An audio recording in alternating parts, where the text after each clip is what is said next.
Thank you very much. Your Excellency Abdullah bin Ali Al-Amri, President of the United Nations Environmental Assembly and President of the Environmental Authority of the Sultanate of Oman. Your Excellencies, Heads of State, Vice Presidents, Prime Ministers, Ministers present, Ms. Inga Anderson, Executive Director of the United Nations Environmental Programme, distinguished delegates, ladies and gentlemen. It is my great pleasure to join you at this high-level segment of the 7th session of the United Nations Environmental Assembly.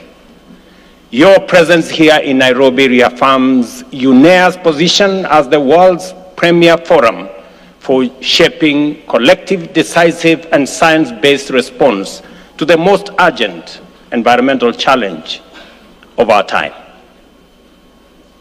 Nairobi is the largest UN compound in the world. It sits on 140 acres.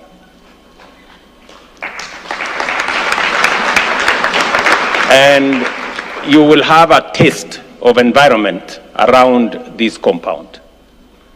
We convene, ladies and gentlemen, only days after the conclusion of COP30 in Belém, Brazil.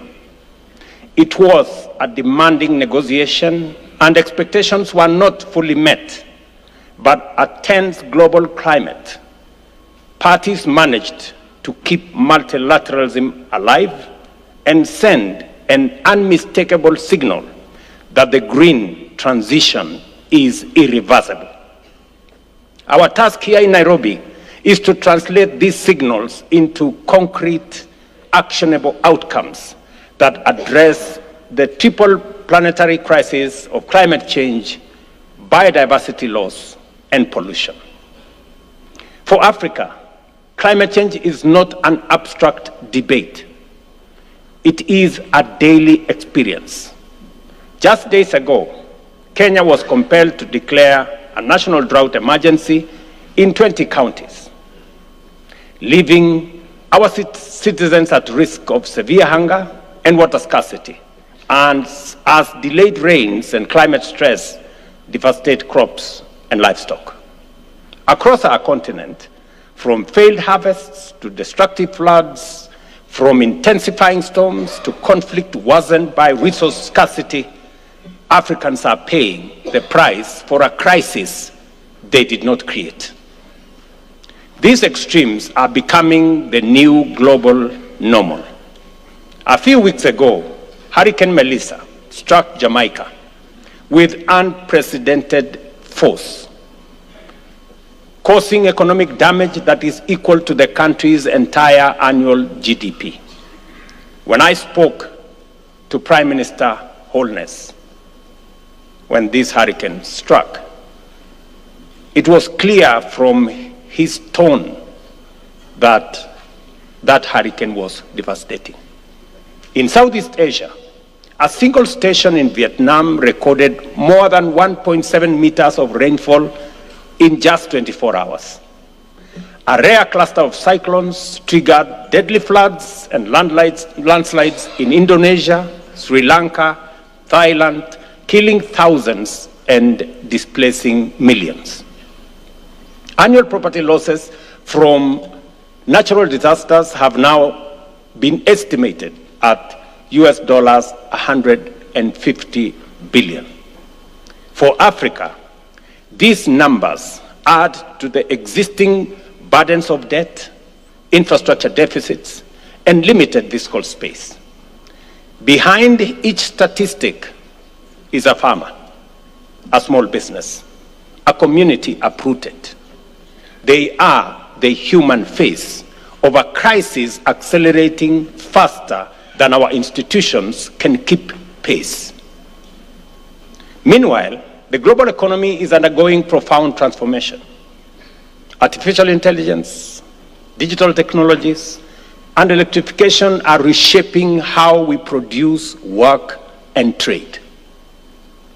If this transformation is not aligned with environmental protection, equity, and human dignity, we risk building a new high-tech economy on the old foundation of extraction, exclusion, and pollution. UNEP must therefore define the environmental guardrails for this new era of economic transformation. Excellencies, Africa envisions a future anchored in a modern digital and green economy powered by renewable energy, enabled by innovation, and climate-proofed from the start. Our task is to ensure that every investment in industry, in infrastructure, and technology reinforces resilience, protects nature, and creates opportunities for people. We already have a strong foundation. Africa has demonstrated leadership in climate ambition. The Africa Climate Summit held in Nairobi and Addis in 2023 and 2025 reframed the continent not as a victim of climate crisis only, but as a co-architect of global solutions. The decision to bring COP to Addis in 2027 further confirms the shifting center of climate leadership. Even amid immense challenges, cooperation delivers results. 2 days ago, I was at Tsavo, one of our national parks, to launch an operation to protect our black rhinos and to secure the world's largest rhino sanctuary. Just to give you context, Kenya hosts 80% of the world's black rhino population, and has the last two of the northern white rhinos, the last two. So biodiversity loss is not an abstract. It is real. Seeing 100 black rhinos in a single sanctuary is a triumph of dedication, science, and partnership. It is a reminder that when we commit, when we collaborate, and stay focused, we can reverse decline and restore life. Kenya is honored to serve as a convening ground for global environmental governance. Next year will be transformative as we host the 11th Our Ocean Conference to rally commitments for the blue economy, sustainable fisheries, marine restoration, ocean finance, blue carbon ecosystems, and coastal protection. We will also host the International Clean Cooking Summit, recognizing clean cooking as a public health, gender, development, and climate priority. Kenya is further strengthening its engagement in the Congo Basin Initiative, partnering with Central African countries to safeguard one of the world's most important carbon and biodiversity reservoirs. One of the most visible symptoms of the triple crisis is plastic pollution. Plastics now contaminate our soils, our rivers, our oceans, the food we eat, and even our bodies. This threat demands an ambitious and effective international treaty. Kenya remains fully committed to an agreement that addresses plastics across their full life cycle. We commend the International Negotiating Committee for the progress made under extreme complex circumstances. To support the next phase of negotiations, Kenya stands ready to host a resumed session of the INC here at UNEP headquarters, the birthplace of this global effort. Ladies and gentlemen, strengthening UNEP and UNEA is essential to addressing the planetary crisis. As host country, Kenya is steadfast in supporting the consolidation of UNEP's headquarters functions in Nairobi, which is consistent with the Rio +20, the future we want outcome.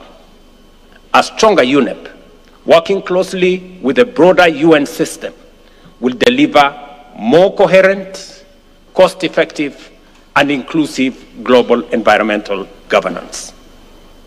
Member states must match their high-level presence here with financial and political support for UNEP and for implementation in every country, in every part of the world.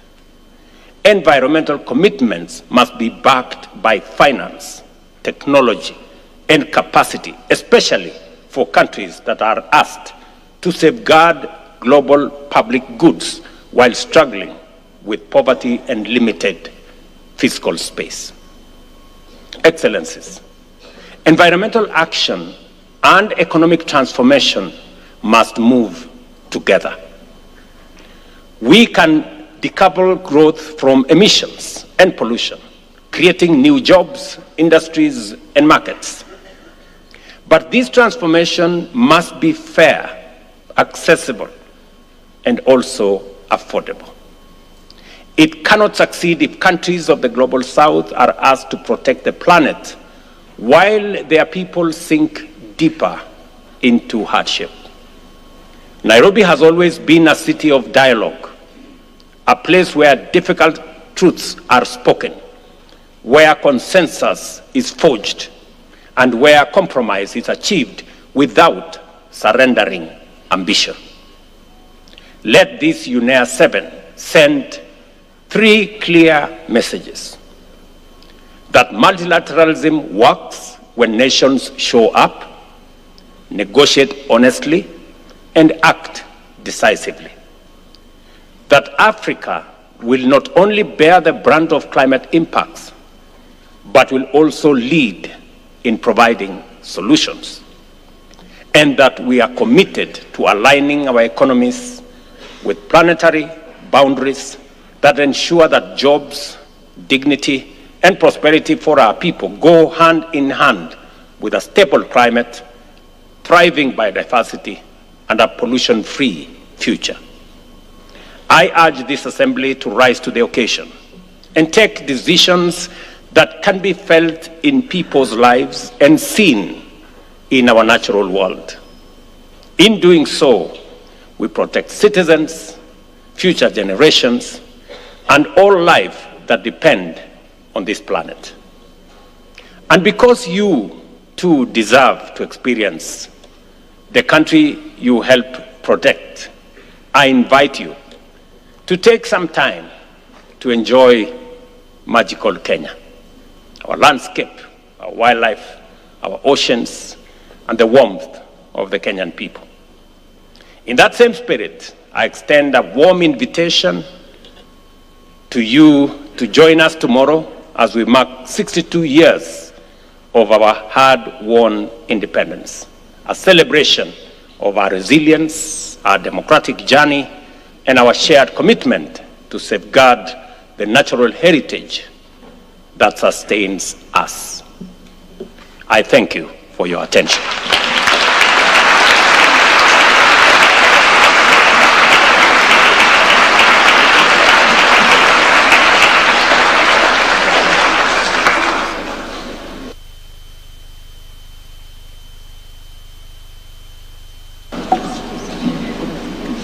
أود أن أشكر فخامة رئيس جمهورية كينيا على بيان